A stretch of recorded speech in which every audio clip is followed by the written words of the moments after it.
Welcome to Students Incorporated, a podcast where we dive into relevant topics and issues related to the world of business, technology, education, and design. I'm your host, Mr. Jason. Episodes include student conversations, interviews with thought leaders, and inspirational stories with an international flavor. This podcast is created and produced with the help of students from the International Community School of Bangkok.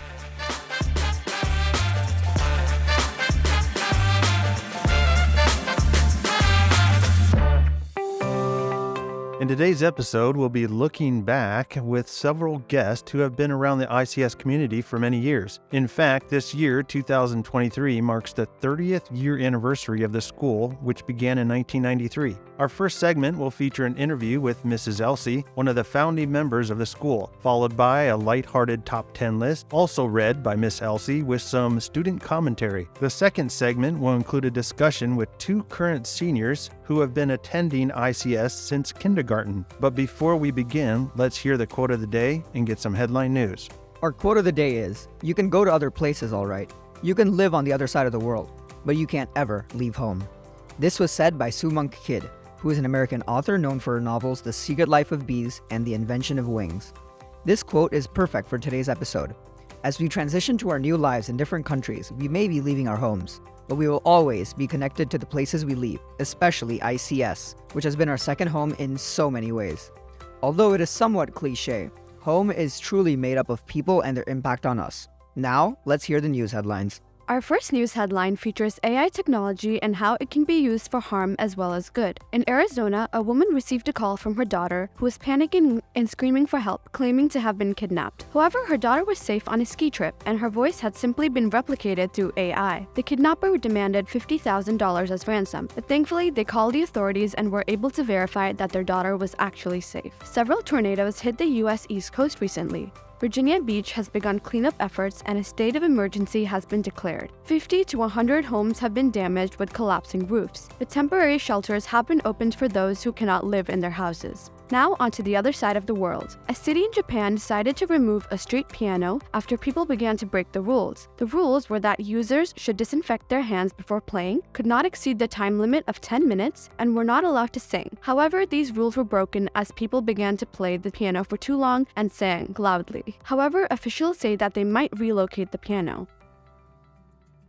Thank you for the quote and the headline news. Let's jump into our first segment with Mrs. Elsie. Kush will start us off. Welcome to the podcast, Miss Elsie. We're honored to have you as a guest. Can you please introduce yourself and tell us how long you've been part of the ICS community and what roles you've had? Sure. I'm Elsie Fusatsi, and I've been here at ICS for 30 years. The different roles, when a school is small, one person has to do many roles. So over the years, I've been elementary teacher, elementary coordinator, accreditation coordinator, curriculum coordinator, director, deputy director, school nurse, and I guess that's enough. Maybe there's a few more, but I don't remember anymore. But so glad when the school increased in size, we could specialize, hire more staff, so I could focus on my main job, which was elementary principal. We understand that ICS is celebrating its 30th year anniversary this year because the school began in 1993. And since you said you've been here from the beginning, could you describe what the school was like those first few years and maybe some of the challenges it faced? Oh, when I think of those first few years, oh boy, no aircon, no computers, open air, lots of mosquitoes. And I had a class in third grade of 22 students. Some spoke no English, others were native speakers, very intelligent. So it's a real challenge to keep everyone occupied, especially when they're slapping mosquitoes throughout the school day. And the fans in the ceiling would blow their papers off their desk. But we survived, and we kept on. We did not give up. We spent thousands and thousands of dollars renovating the campus, which was at Sawton near downtown. And our playground was filled with cement debris and nails. We had to take care of all that, had to renovate the bathrooms because we just had squatty potties at the time. So we had to put other things in. The plot that we leased used to be a snake farm, and that became a Chinese Christian school. And it's been vacant for quite a few years before we were able to lease it. But we're so happy. At the end, before we moved to this campus, the new campus, we have 500 students in a 2-RI campus, had to schedule every minute. But we survived. We kept on because we had that vision to have a K-12 accredited school in which God would be honored, and our students, no matter what their faith or values were, could hear the values that the Bible teaches. You know, we can't cover 30 years of history in this short interview, but as you just mentioned, how was the transition of moving the campus from the one in Sathon to the one over here, where it's located today, and how it changed the school's dynamic? Well, it took a lot of effort. The school board administration looked at least 40 sites that we could possibly buy. Most of them were too small or too expensive.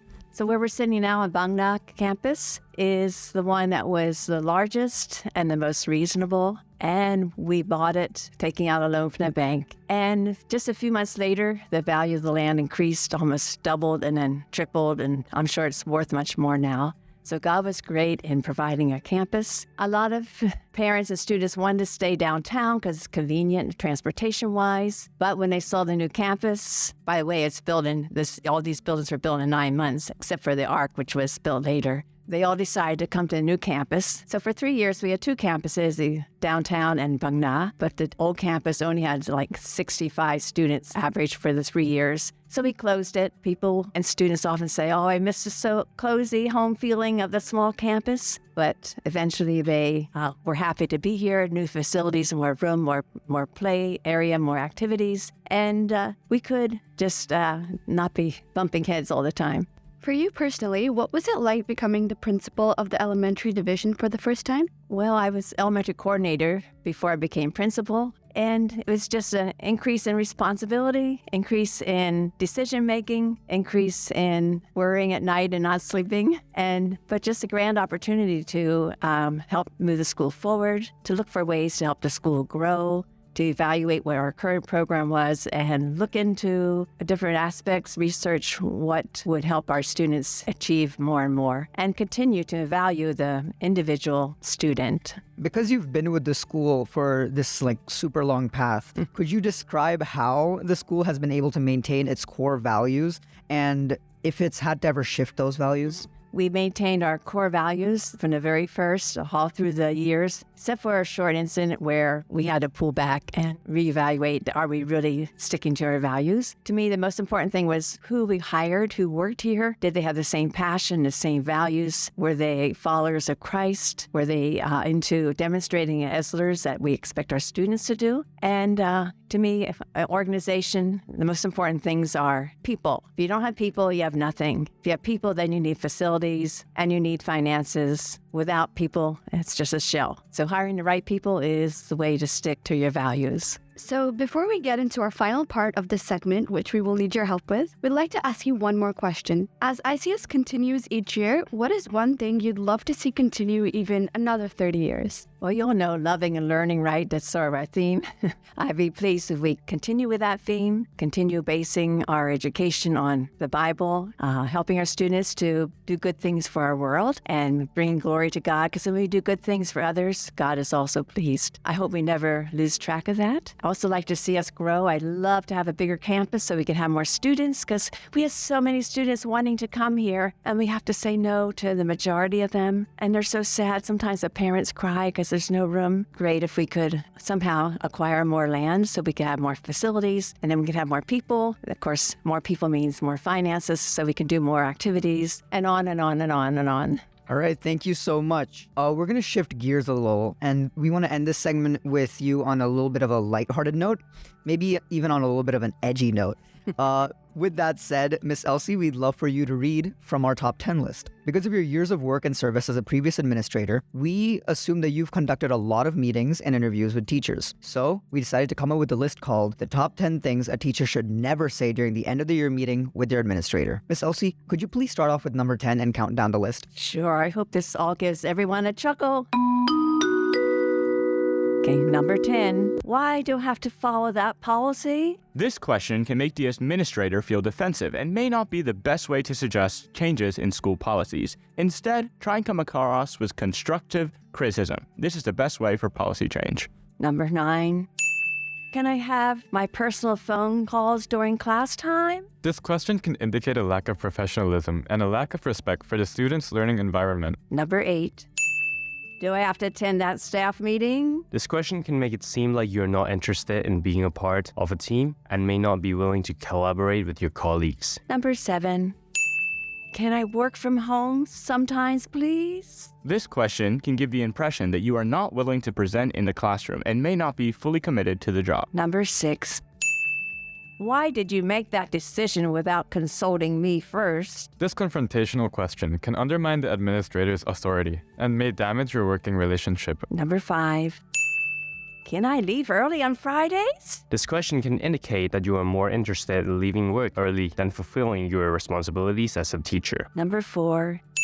Can you give me a higher rating on my evaluation? This puts pressure on the administrator to be lenient in their evaluation and may damage your credibility in future evaluations. Number 3. Can you tell me who complained about me this year? This puts the administrator in an awkward position and may make them reluctant to provide constructive feedback in the future. And number 2. How many personal days do I have remaining? This question can give the impression that you are not dedicated to your job and are more focused on your personal time off. And number 1 thing a teacher should not say to their administrator during the end of the year meeting is, am I getting a raise next year? Discussing salary seems self-centered and is not something that should be brought up with the administrator. If brought up at all, it should be brought up with the HR department so no one feels uncomfortable. And there you have it. Those are the top 10 things a teacher should not say during their end-of-year meeting with their administrator. We'll be right back after this short PSA. 1, 2, 3, 4. As the school year comes to an end and our seniors get ready to take off, there are a few upcoming dates regarding the class of 2023. On May 26th, the senior chapel will take place, and to mark the end of their 12-year-long journey, the high school graduation ceremony will be happening on the 27th of May. We're really proud of our seniors. We are back with part 2. In this segment, we'll be looking at the present and past. We are going to be talking to 2 students who have been here since kindergarten and are now seniors. Let's welcome Patty and Austin. Kush will start us out with our first question. Can you two introduce yourselves, say where you're from, and how long you've been here at ICS? Yeah, so my name's Austin. I'm from the USA, but I've lived in Thailand for my whole life, and I've been here at ICS since K5. And hi, my name is Patty. I'm from Thailand, and I've been here since K4. What has been your favorite and least favorite change since coming to the school? I'd have to say my favorite change is the ARC, because I remember the old gym was here for like my first 2 or 3 years, and it was just really bad. You know, we only had the one indoor court. There was nowhere to sit for people to watch sports games. So just in general, it was a whole lot worse. So that was definitely my favorite change. My least favorite change, I can't really think of anything in specific. I mean, I remember hearing from my siblings that high school lock-ins were really fun, but I understand why they stopped doing those because, you know, no teacher wants to sign up to be with us kids all night.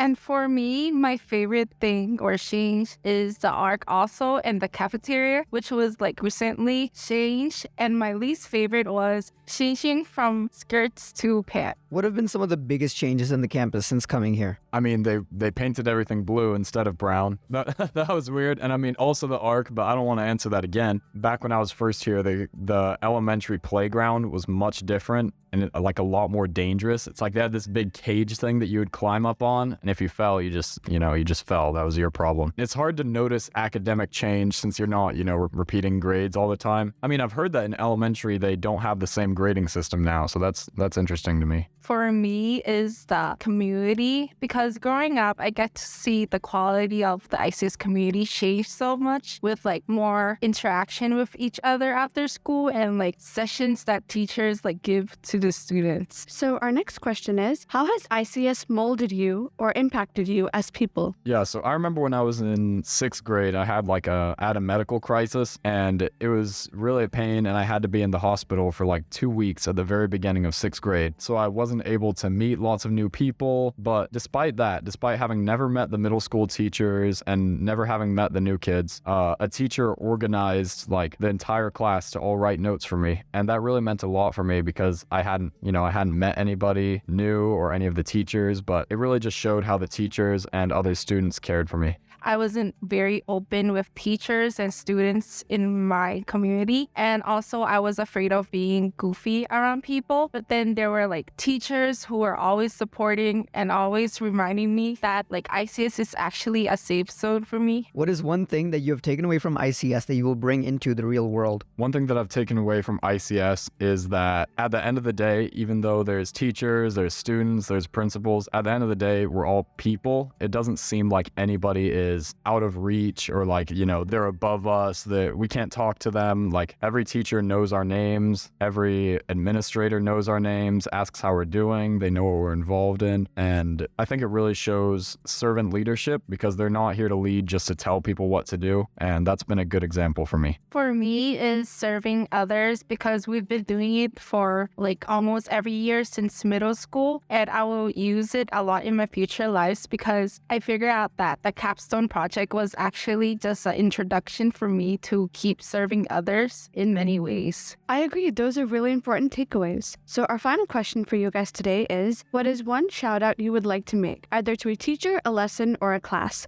What is one person or thing from ICS you will remember forever? I'd have to shout out middle school teachers as a whole because middle school is when everybody is so annoying. Everyone's trying to like figure out who they are, who their friends are, stuff like that. And they have to put up with so much. Like in high school, we calm down a little bit. Yeah, just middle school teachers for putting up with all of our crazy stuff.